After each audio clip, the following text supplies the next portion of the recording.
Donc quelle est la tendance des étudiants qui viennent au salon? Qu'est-ce qu'ils recherchent? Eh bien, les étudiants, comme toujours, cherchent des solutions pour leur avenir, leur profession. Alors, il y a beaucoup d'exposants et principalement les étudiants qui viennent nous voir sont des jeunes qui cherchent à devenir bilingues, français-anglais. Parce que peu importe ensuite les études qu'ils vont faire, mais bien maîtriser la langue, l'anglais notamment, c'est un atout formidable. Donc voilà la raison pour laquelle nous sommes là aujourd'hui et nous renseignons sur les études à l'international. D'accord. Alors à partir de quel âge doit-on faire un stage linguistique? À partir de quel âge? Je dirais le plus tôt possible. On peut faire des séjours de courte durée, très souvent l'été, à partir de 14 ans, 15 ans. Beaucoup de destinations sont possibles. Et puis, on peut aussi envisager de le faire tout de suite après un baccalauréat. De prendre plusieurs mois pour partir à l'étranger ou peut-être même en fin d'études. La fourchette serait entre 14 et 24 ans. D'accord, c'est très large. Donc en fait, et la durée idéale pour un séjour linguistique, elle est de combien? Une durée idéale, elle va vraiment dépendre du projet du candidat.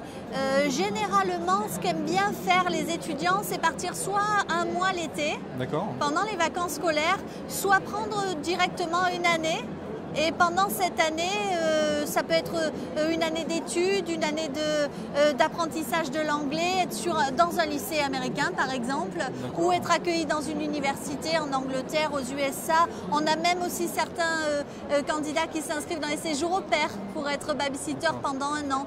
Un an, je dois dire que c'est quand même très probablement l'idéal pour la langue. Et un mois, c'est déjà super. Pour bien s'immerger dans le pays. Oui. Alors justement, quelles sont les destinations que vous proposez? Quel type de pays? Eh bien, nos étudiants sont accueillis sur les États-Unis, l'Angleterre, le Canada, l'Australie, l'Irlande, l'Espagne, l'Italie et le Japon. Donc l'offre est vraiment variée? L'offre est variée, oui. D'accord. Donc si un candidat a ce type de projet en tête, qu'est-ce qu'il doit faire?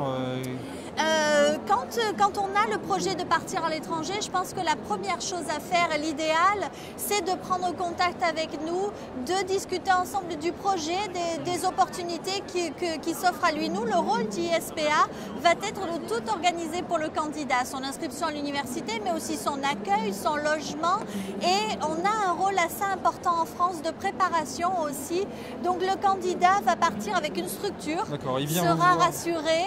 Viens nous voir, on s'occupe de tout. Le pack, tout est compris, il s'occupe de tout. Exactement. Voilà. D'accord, c'est la solution clé en main. C'est la solution clé en main.